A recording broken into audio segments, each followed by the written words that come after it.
پسر جوونی برای کار رفت خارج از کشور. به مادرش گفت یه مدت سختی بکش تا من برگردم همه چی رو درست میکنم.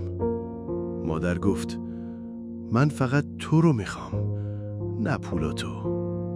پسر گفت یه خونه خوب برات میسازم، یه قاب طلایی از عکست هم میذارم وسط پذیرایی. مادر لبخند زد و گفت من فقط خودتو میخوام، نه قاب تو. 3 سال بعد پسر با کلی پول برگشت.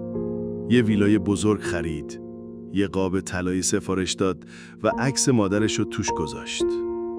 ولی مادر دیگه نبود. رفته بود. همون وقتی که پسر اولین بار گفته بود حالا وقت ندارم مامان، بعدن حرف میزنیم. قاب عکس نمیتونه بغل کنه، صدا نمیتونه جای نفس رو بگیره. تا وقتی هستن ببوسشون، بعدش فقط حسرت میمونه.